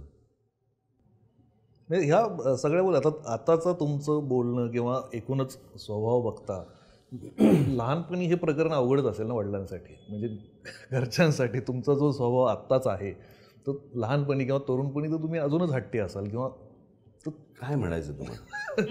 नाही, कधी रागवलेत का तुम्हाला, किंवा तुम्हाला कोणी ते रागवलं असेल ना. रागवलं, म्हणजे बाळासाहेब आई रागवली आहे, वडील रागवले आहेत निश्चित, पण ते सगळं आमचं थांबायचं बाळासाहेबांच्या इथे. अच्छा. माझ्या कित्येक वर्षांच्या माझ्या प्रगती पुस्तकांवरती बाळासाहेबांच्या सह्या आहेत. का कोण टाकणार वडिलांना आणि आईला. अच्छा. हा, म्हणजे मला इतकं असं की कोणीतरी रागवलं असेल. पण या सगळ्या गोष्टींमध्ये बोलताना मला सगळ्यात वाटतं की राजकारण आणि या सगळ्यांच्या पलीकडे माणूस. मी एक तुम्हाला गोष्ट सांगतो, म्हणजे त्या रागाची कारणं ज्यावेळेला आपण मोठे होतो त्यावेळेला ती कळायला लागतात. त्यावेळेला वाईट वाटणं स्वाभाविक असतं, पण ते काही विनाकारण रागावलेले नसतात, कळलं का. काहीतरी चांगलं घडावं या दृष्टिकोनातून रागावलेले असतात, पण ते तेव्हा असं वाटतं की हे रागावले, नंतर कळतं की ते काय म्हणतो योग्य होतं. आम्ही तो त्या मागे पण म्हणजे वारसा जो आहे, ठाकरे हे एवढं मोठं नाव आहे, हा वारसा कसं, म्हणजे खूप तरुण पिढीला काय होतं की आमच्या बापाने काहीच केलं नाही, हेच केलं. तुम्हाला वारसा म्हणजे तुम्ही कसं सांगाल वारसा. वारसा म्हणजे प्रॉपर्टी नव्हे हो. आपल्याकडे वारशाचे अर्थच काहीतरी वेगळे काढले जातात. मला असं वाटतं की हे जे संस्कार, हे जे गुण किंवा ह्या ज्या कला, या ज्या सगळ्या मला असं वाटतं मला मिळाल्या, हाच वारसा आहे ना, कळलं का. वारसा हक्काने म्हणजे वारसा हक्काने अनेक लोक ते फक्त प्रॉपर्ट्यांचा विचार करतात, किंवा तो पक्ष. हां काही, पण ती गोष्ट मी त्याला वारसा नाही समजत. विचारांचा. हां, मला असं वाटतं विचारांचा वारसा हा सगळ्यात महत्त्वाचा आहे. आणि तो नुसता वाचणं ऐकणं नव्हे, तर तो मांडणं, त्याचं इम्प्लिमेंट करणं, हे देखील मला असं वाटतं की ते गरजेचं आहे. नाही तर त्या नुसत्या वारशाला काय अर्थ आहे.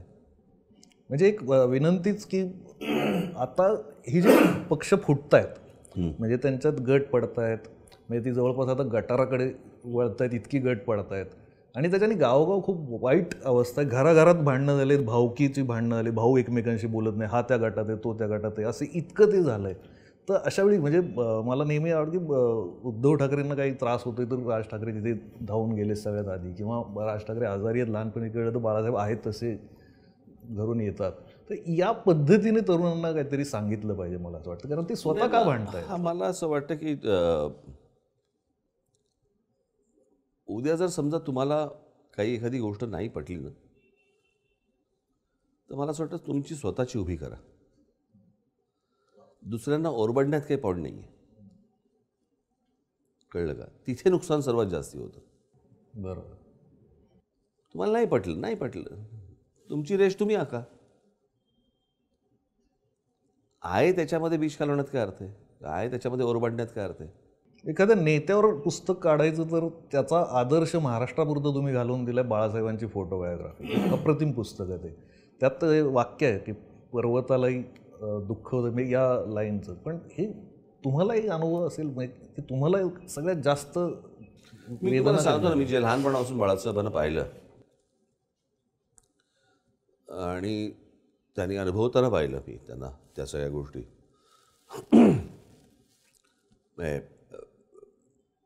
ज्याला आपण विजय म्हणू आपण खऱ्या अर्थाने, तो 85 साली महानगरपालिकेची जेव्हा निवडणूक झाली त्यावेळेला खऱ्या अर्थाने विजय प्राप्त झाला. तोपर्यंत सगळे यायचे, हारलेले असायचे, डिपॉझिट गेलेली असायची, रडत यायचे वगैरे.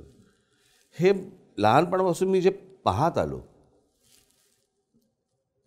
ते मी जेव्हा पक्ष स्थापन केला त्यावेळेला जेव्हा विजयी मिळाला, पण पराभवाची जेव्हा वेळ आली त्यावेळेला ती सहन करण्याची किंवा ती घेण्याची, त्यातनं कुठेही डिमोरलाइज न होण्याची ती जी ताकद आहे ती मला लहानपणीच मिळाली होती. मी आज पण विचार करतो की ते लहानपणी मी जर ते पाहिलं नसतं कदाचित तर पक्षच नसता काढला. पण ते जर मी पाहिलं नसतं तर मला वाटत नाही मी ते कसं घेतलं असतं. म्हणजे बऱ्यापैकी लहानपणापासून ती सवय. हां, म्हणजे ती गोष्ट पाहिली आणि सोडून द्या, विषय संपला, पुढचं पुढे. हे जे सगळं सुरू झालं कदाचित ते त्या ऑब्झर्वेशनमधनं, आणि हो त्या ऑब्झर्वेशनमधनंच ती गोष्ट आली. तर तुम्हाला खूप तरुणपणीच सुरक्षा आणि सुरक्षा रक्षक तुमच्यासोबत असतील, खूप अडचणी आल्या असतील ना, म्हणजे स्वतः आपण नाही, ॲक्च्युअली तसं नाही आल्या. म्हणजे प्रायव्हेट लाईफच नाही. हो बरोबर आहे, पण काय आहे तो मी ज्या काळामध्ये सुरक्षा आली तो काळ पण इतका विचित्र होता ना सगळा. मला आली सुरक्षा आली साधारणपणे पकडा 90-91च्या सुमारास आली. त्याला काय एक कॉन्स्टेबल वगैरे काहीतरी असं असायचं. पण साधारणपणे 92ला जेव्हा बाबरी मशीद पडली, मग दंगली झाल्या, बॉम्बस्फोट झाले, त्याच्यानंतर ते वाढत गेलं सगळं. पण तो काळही तसा होता की तसं तुम्हाला राहणंही तितकंच गरजेचं होतं, आवश्यक होतं. आणि तुम्हाला थ्रेट आहे का नाही आहे हे काय आम्ही ठरवत नसतो. डिपार्टमेंट सर्व असतात, गव्हर्नमेंटचे डिपार्टमेंट सर्व असतात. त्याच्यामुळे त्यांना असं वाटलं असेल की त्या सगळ्या गोष्टी असणार म्हणून. पण ते काय, तो आता एक सिक्युरिटी हा आता आमच्या शरीराचा एक अवयव आहे. ते पण बंधन आहे तेवढीच, म्हणजे त्यात वावरायचं आता सवय झाली असेल, पण आधी हा, आता ते कळतही नाहीत, ते बरोबर आहेत बाय डिफॉल्ट असं. मनोहर जोशी महापौर होते तेव्हा त्यांनी काही आठवणी लिहिल्यात की त्यांच्याकडे लग्न जमवायला यायचे लोक, की आमच्या मुलीसाठी स्थळ शोधा, किंवा आता लोकांना बऱ्याचदा कळत नाही ना कुणाकडे काय काम घेऊन जावं. आणि मला असं वाटतं की महाराष्ट्रात सध्या सगळ्यात जास्त कामं सत्ता नसली तरी तुमच्याकडेच घेऊन येतात लोक, म्हणजे सगळ्याच शेती, नर्सेस किंवा कुठले एअरफोर्स. पण अशी काही गमतीशीर कामं घेऊन येतात का लोक, म्हणजे तुमच्याकडे पण? मी तो एक किस्सा सांगितला तुम्ही हैराण व्हाल. एक माझ्याकडे इथलं एक दादर भागात, त्या भागातला कुठे एक बिल्डर आहे,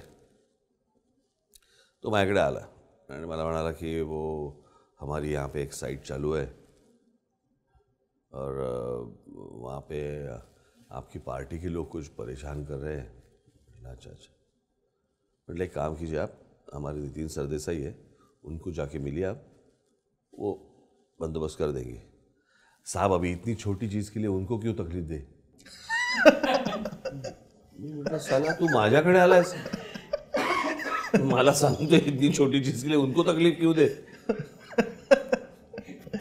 असे आमच्याकडे पण येतात ना. पण हे तुम्ही गमतीने घेता. मला सगळ्यात इंटरेस्टिंग गोष्ट वाटते की तुमच्यावर वर्तमानपत्रात एवढं विरोधात लिहिलं जातं किंवा खूप काही सिनेमांमध्ये पण तुमच्या विरोधात किंवा असं चित्र रंगवलं गेलं, पण त्यावर कधीही तुम्ही बोलला नाही किंवा ते सिनेमे बंद पाडले पाहिजेत किंवा असं असं कधी झालं नाही. म्हणजे ही एक गोष्ट. नाही, मी मला असं वाटतं की त्या आर्ट फॉर्मला ती मोकळी मिळाली पाहिजे. अतिरेकी होता कामा नये म्हणजे त्या फॉर्ममध्ये पण त्याचा पर्स्पेक्टिव्हही तुम्ही मारता कामा नये. कळलं का? ते कुठच्या तरी चित्रपटात होतं ना की ते हातावरती 6 आकडा काढला तर दाखवताना समोरच्याला 9 आकडा दिसला. आता तो त्याचा पॉईंट ऑफ व्ह्यू आहे ना. तर एका सर्टन लिमिटपर्यंत मला असं वाटतं की तुम्ही वाह्यातपणा करायला लागले तर तो भाग वेगळा. पण त्याला जर समजा काही गोष्टी मांडायच्या असतील ठीक आहे ना. आता शेवटाकडे येतो, पण महत्त्वाचा प्रश्न की पक्ष स्थापन होऊन मनसे स्थापन होऊन 18 वर्ष होत आहे. 18 वर्ष म्हणजे 16वं धोक्याचं असतं ते ओलांडलं आहे. पण 18 वर्ष म्हणजे स्वैर असतं, म्हणजे तुम्हाला सगळे अधिकार मिळतात, सगळं होतं. तर जसे मनसैनिक आता त्या 18 वर्षाच्या पक्षात आहेत. तर या 18 वर्षी काय काळजी घेतली पाहिजे किंवा काय तुम्ही काय करताय 18 वर्ष पक्षाचं झालं, काय योजना आहेत म्हणजे महाराष्ट्रासाठी? मी तुम्हाला सांगू का, योजनांपेक्षा मी महाराष्ट्र काय आहे ना हा मी समजून उमजून घेऊन महाराष्ट्राला सांगण्याचा प्रयत्न करतो आहे. खरं तर महाराष्ट्र हे एक बलाढ्य राष्ट्र आहे आणि आपण या हिंद प्रांतावरती राज्य केलेलं राज्य आहे. आपलं शौर्य, आपली प्रतिभा, आपली प्रतिमा, आपल्याकडे असलेले अनेक गुण, हे मला असं वाटतं की या गोष्टी पूर्व इतिहास महाराष्ट्राने बघणं गरजेचं आहे, वाचणं गरजेचं आहे आणि त्याप्रमाणे आपलं भविष्य रचणं गरजेचं आहे. पण आपल्याकडे खाण्यात पण एकी नाही, म्हणजे जातीच्या प्रमाणे डिशेस आहेत असं जो मुद्दा आहे. मला असं वाटतं लढाईच्या वेळेला किंवा काम करायच्या वेळेला महाराष्ट्र एक होतो, एरवी नसतो. भाषेमध्ये वेगवेगळा आहे, परंतु काय तसं म्हटलं तर या देशामध्येच सगळी विविधता आहे. तुम्ही त्यातले ॲक्सेंट सोडले, उच्चार काही सोडले, त्यातले लहजा सोडला, तर सगळे शेवटी बोलतात मराठीच. हा महाराष्ट्र एक करणं, मला असं वाटतं एक होणं आणि महाराष्ट्राची ज्याला काय म्हणू आपण त्याला बलस्थानं ही महाराष्ट्राला कळली पाहिजेत, समजली पाहिजेत. आपण नुसतीच ह्या निवडणुकांची आणि या सगळ्या राजकारणाची नुसतीच उकरडी फुंकून हे आपल्या हाताला काही लागणार नाही. आणि बाहेरच्यांना जितका महाराष्ट्र विखुरलेला पाहिजे तो मला असं वाटतं आपण इतक्या सहजासहजी त्यांच्या हातात देता कामा नये. पण महाराष्ट्र म्हणजे मराठी माणसाचं टोल बंद करायचं असेल किंवा काही समस्या असेल तेव्हा राज ठाकरे हवे असतात. मत देताना का हात आखडता येतोय मराठी? तेही होईल. प्रश्न असा आहे की माझे 13 आमदार निवडून दिलेच होते ना. कळलं का? खासदारकीला मला लाख लाख, सव्वा लाख, 2-2 लाख, 1.5 लाख अशी मतदान झालेलंच आहे ना. मग ते एखादी फेज येते. आणि माझी तुम्ही 18 वर्ष काय घेऊन बसलाय तो? 52 साली जन्माला आलेल्या जनसंघाला 2024ला बहुमत मिळालं आहे, 2014ला अटलजींचं सरकार आलं, पण ते अनेक पक्षांचं होतं. खऱ्या अर्थाने बहुमत हे जनसंघ म्हणजे त्याच्यानंतर भारतीय जनता पक्ष हे 2014ला आले. म्हणजे 52 ते 2014 एवढा काळ गेला ना. हो, बरोबर की नाही? त्यांना का नाही कोणी प्रश्न विचारत की तुमच्या हातात का नाही लोकांनी मतदान केलं? 1966 साली शिवसेनेचा जन्म झाला.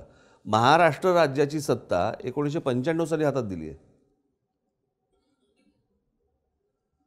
प्रत्येक राजकीय पक्षाला वेळ लागलेलाच आहे हो. लागतोच. सध्याची मानसिकता अशी आहे की वडा टाकला की तळून आला पाहिजे, पण मी बटाटे आणायला जाणार नाही. माझ्या हातात बटाटा वडा द्या, तो पिठात करून तो मी आत टाकतो, तळून आला की खातो. पण त्याच्यासाठी पीठ बनवा, त्याच्यासाठी तो काही तुमची आलं लसणाची पेस्ट करा, बटाटा शिजवा. कोणाला इंटरेस्टच नाही त्याच्यात.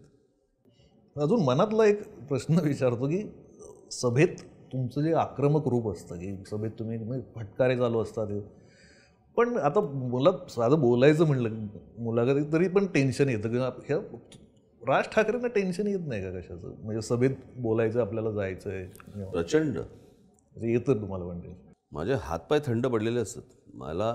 माझ्या ज्या मेजर मोठ्या ज्या सभा असतात, त्या सभांना माझ्याबरोबरच्या काही कलिग्सना तुम्ही विचारू शकता. माझे हातपाय थंड पडलेले असतात. दिवसभर माझ्या हातापायाला घाम फुटलेला असतो. मला असं काहीतरी असं आपण जसं जातं ना शरीरातनं, असं काहीतरी असं मुंग्या येण्यासारखं असं काहीतरी होत असतं. आणि याचं एकमेव कारण मला माहीत नसतं मी काय बोलणार. अच्छा, म्हणजे ती स्क्रिप्ट नसतं तुमचं काही, त्याला काय अर्थच नसतो त्याला काय. अहो, मी कित्येकदा पॉईंट्स लिहून गेलो आहे, पोडियमवर ठेवलेत, ते सोडून सगळं बोललो आहे. म्हणजे स्पॉन्टेनियस. हां, तर तेव्हा जी मला जी आणि त्याच्यामुळे मला मी ठरवलं समजा आता की पहिला मुद्दा हा घ्यायचा, दुसरा मुद्दा, मी ब्लँक होतच नाही माझ्याकडनं.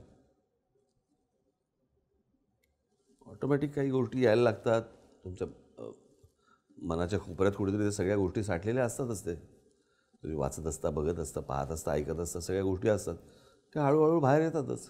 आणि त्यानंतर ते जे आम्ही लोक बघतात ते चित्र, तो माणूस वेगळाच असतो.